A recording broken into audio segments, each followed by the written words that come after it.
자신을 향한 거짓 사도들의 공격에 대해서 계속해서 자신을 변호하는 모습을 보여줍니다.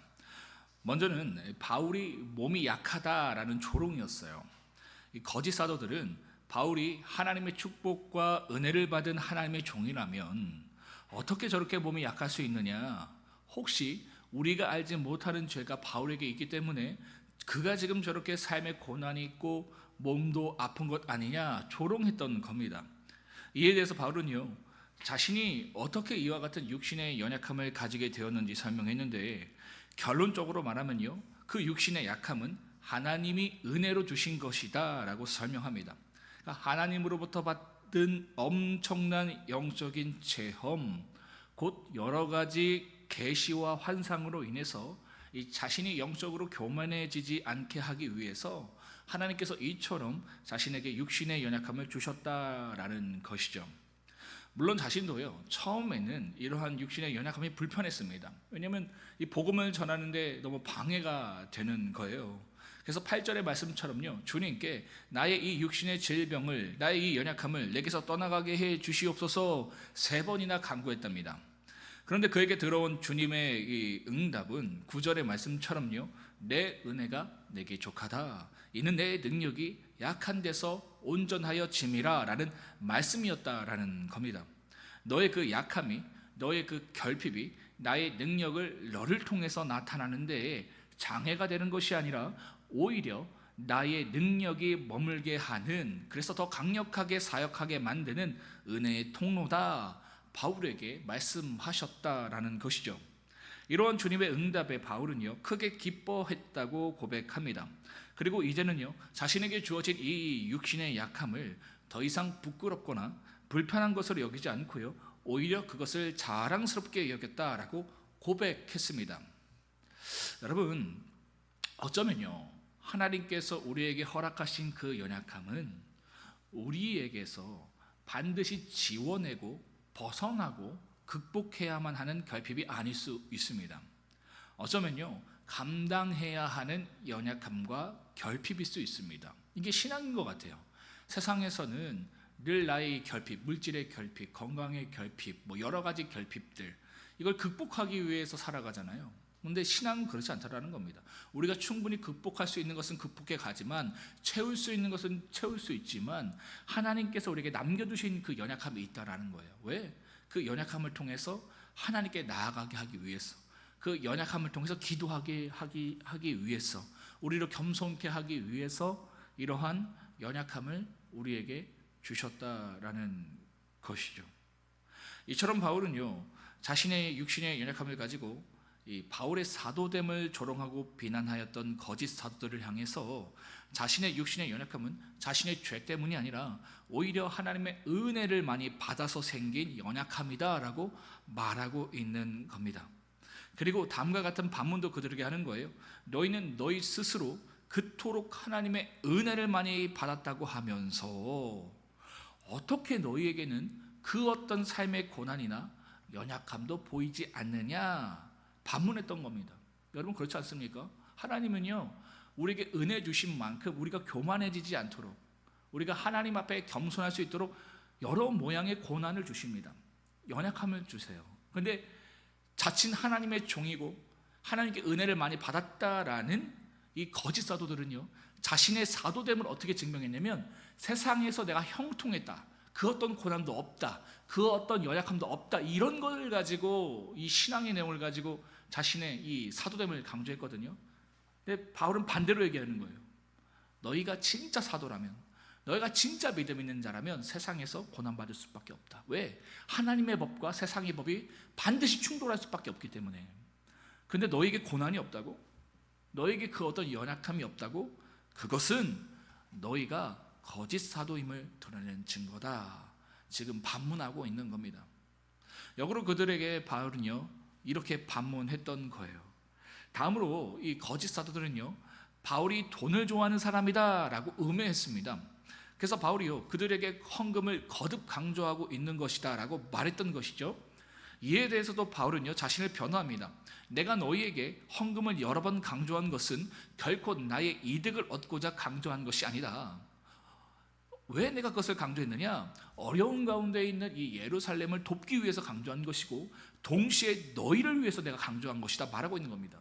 왜 그들을 위해서 바울은 이것을 강조했는가?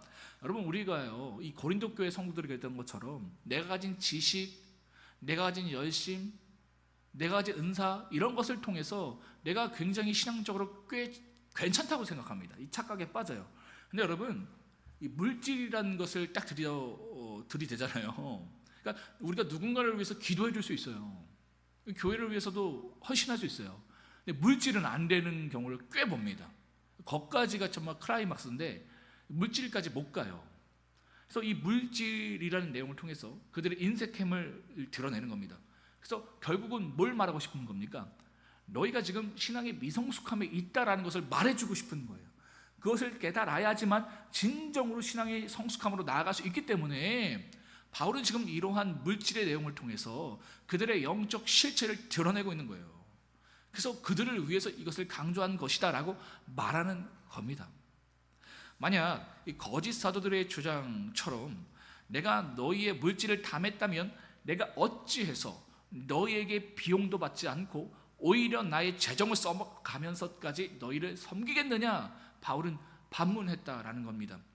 그리고 13절의 말씀처럼요, 오히려 이처럼 내가 너에게 배를 끼치지 않기 위해서 혹은 너희가 이러한 내용 때문에 시험 들지 않게 하기 위해서 너희에게 그 어떤 비용도 받지 않은 것에 대해서 나를 용서하라라고까지 말을 합니다. 이게 무슨 말이냐면요, 바울이 여러분 다른 교회들에서 사역했을 때는요 사례비를 받고 사역을 했습니다.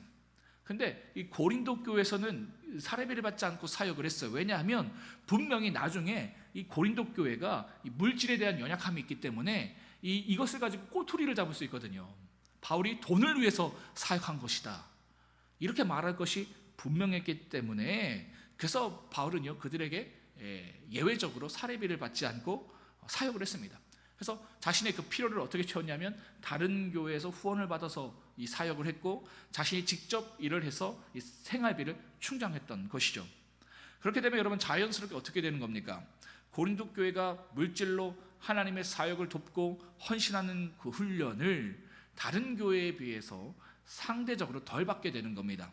그로 인해서 그들이요 더 성숙한 신앙의 자리로 나아갈 수 있는 기회를 다른 교회들에 비해서 덜 받게 되는 것이죠. 여러분, 제가 아까 말씀드렸던 것처럼 우리는요 굉장히 세속적이고요 이 뼛속까지 물질화되어 있습니다. 그래서 사실 우리의 신앙의 내용은 뭐냐면 세상에서 이 물질을 얻기 위해서 신앙을 하는 거예요. 그렇잖아요. 그래서 우리가 교회 안에 들어와서 여러 가지 사역들과 내용들을 할 수 있는데 이 물질은 안 되는 거예요. 왜냐하면 애초부터 내가 신앙을 시작하는 것 자체가 이 물질을 얻기 위해서 하는 것이기 때문에 이것을 통해서 하나님께 드리고 이웃에게 나누라는 것은 용납이 안 되는 겁니다. 그렇죠?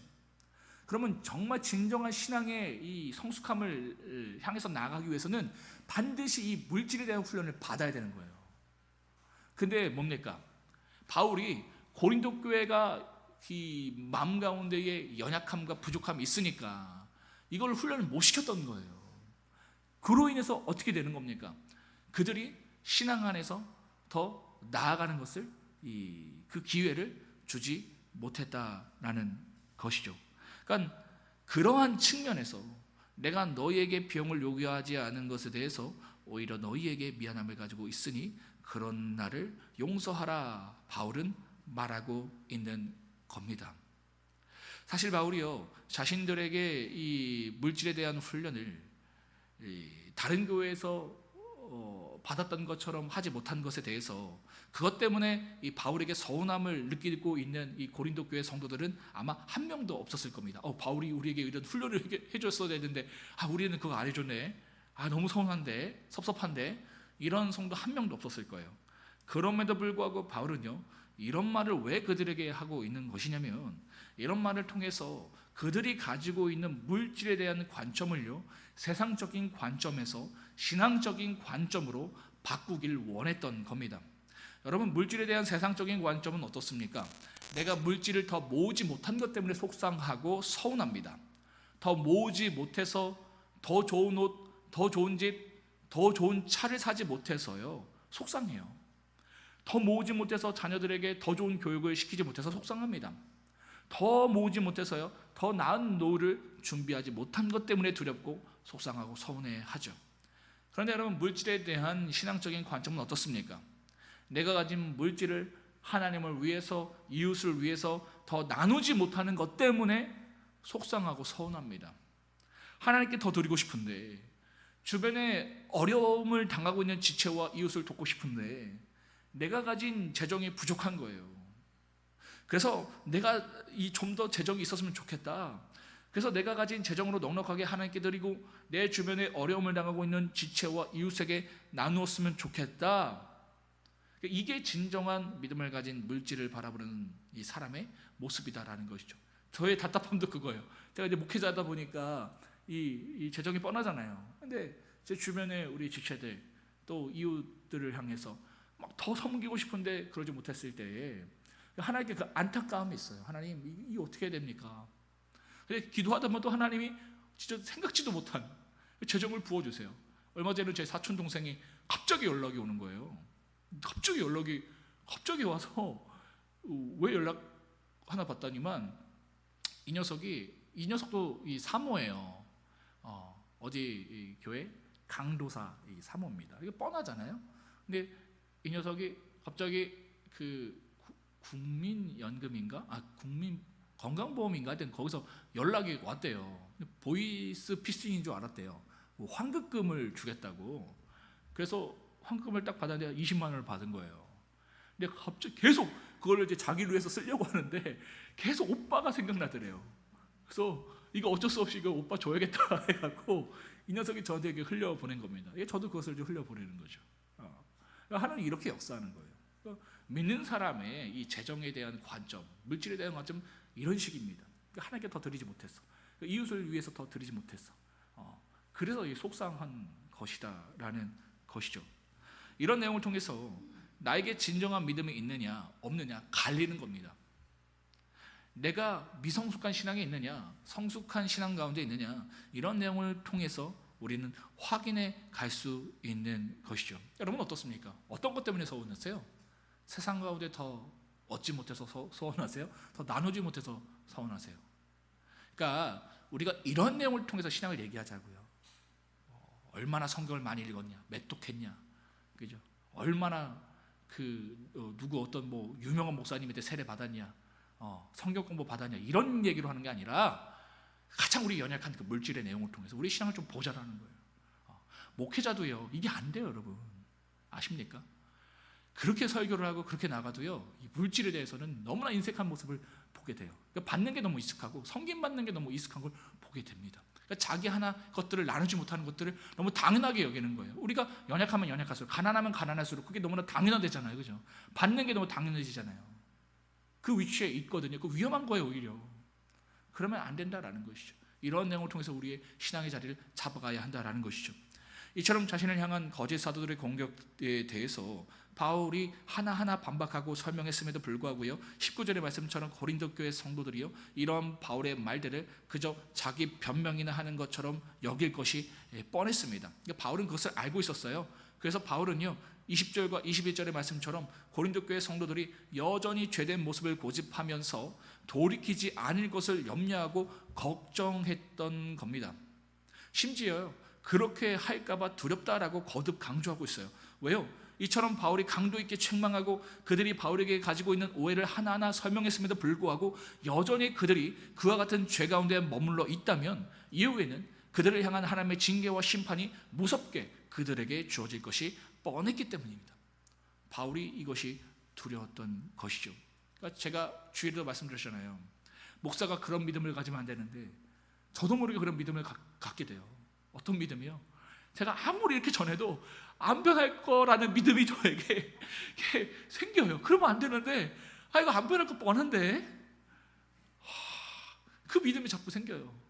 그래서 이 말씀을 진짜 여러분 참 부족한 설교지만 여러분 정말 제가 하나님 앞에 여러분 앞에서 부끄럽지 않게 하기 위해서 제가 이제 준비하거든요.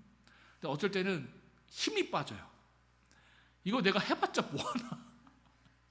그죠? 선율이가 옆에서 막 아빠 놀아달라는데 아빠가 막 밤까지 막 엄마 아빠 막 밤까지 막 놀아주지도 못하고 어제도 얼마나 놀아달라는지 몰라요. 아빠 놀아줘. 너 절로 가. 아빠 설교 써야 돼. 근데 이걸 쓰면서도 내가 이걸 써봤자 변하기는 할까? 그러니까 막 전하면 막 성도들이 막 변하고, 물론 우리 더봄교회는 막 변화의 역사가 일어납니다.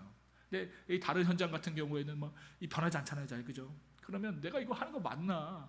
이런 회의감이 드는데 바울이 그랬다라는 거예요. 이렇게 아무리 전해도 그들이 변하지 않을 게 뻔한 거예요. 근데 그 하나님의 진노와 이 징계의 시간이 다가오고 있는 겁니다. 그러니까 이게 안타까웠던 거예요. 그들을 사랑하니까, 그죠? 그러한 내용을 지금 바울이 얘기하고 있다라는 것이죠. 사랑하는 성도 여러분, 바라기는 혹시라도 여러분에게 하나님의 회개의 말씀이 계속 들려온다면 그 말씀을 흘려듣는 것이 아니라 하나님께서 나를 향해 주시는 말씀임을 깨닫는 지혜가 있으시길 바랍니다.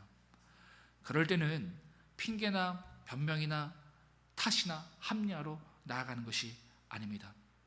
또한 그 말씀을 전하는 이들을 향해서 근거 없는 음해나 비난이나 조롱으로 나가는 것이 아니에요. 철저히 그 말씀 앞에 나를 정직하게 직면하고 회개와 순종으로 반응해 가야 하는 겁니다. 그러할 때에 하나님께서 주시는 진정한 회복과 자유와 기쁨을 우리는 풍성하게 누리게 될 줄 믿습니다.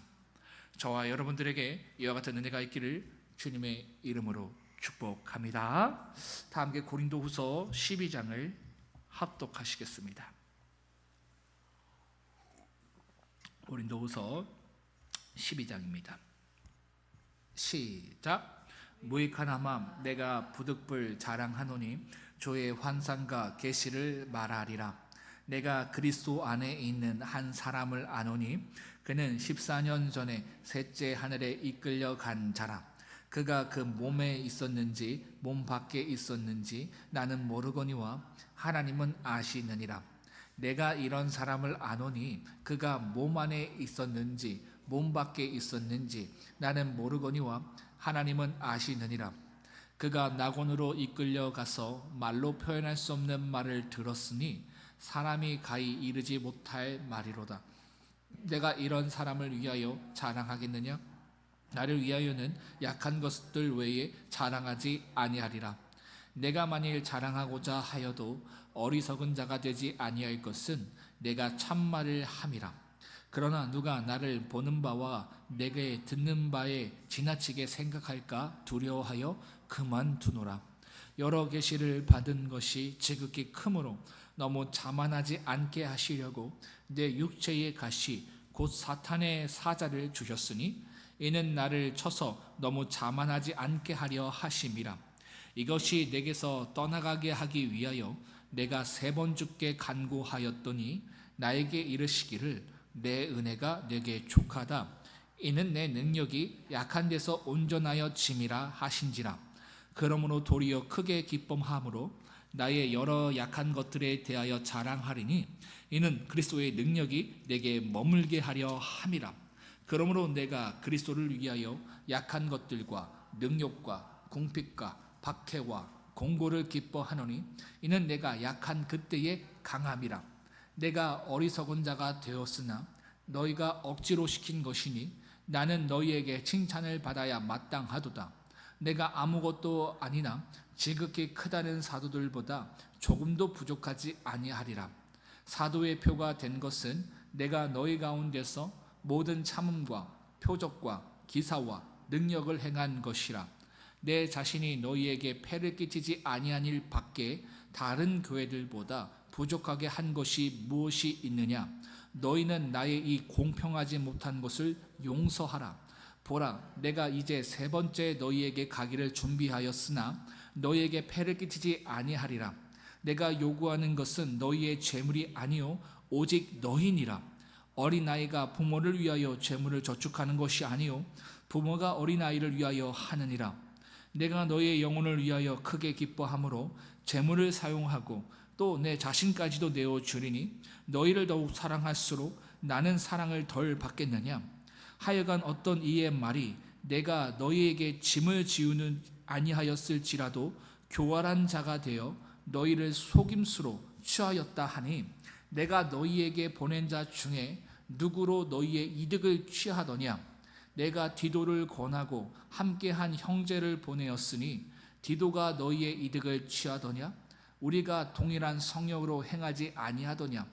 동일한 보조로 하지 아니하더냐? 너희는 이때까지 우리가 자기 변명을 하는 줄로 생각하는도다. 우리는 그리스도 안에서 하나님 앞에서 말하노라. 사랑하는 자들아, 이 모든 것은 너희의 덕을 세우기 위함이니라. 내가 갈 때에 너희를 내가 원하는 것과 같이 보지 못하고 또 내가 너희에게 너희가 원하지 않는 것과 같이 보일까 두려워하며 또 다툼과 시기와 분냄과 당짓는 것과 비방과 수군거림과 거만함과 혼란이 있을까 두려워하고 또 내가 다시 갈 때에 하나님이 나를 너희 앞에서 낮추실까 두려워하고 또 내가 전에 죄를 지은 여러 사람의 그 행한 바 더러움과 음란함과 호색함을 회개하지 아니함 때문에 슬퍼할까 두려워하노라.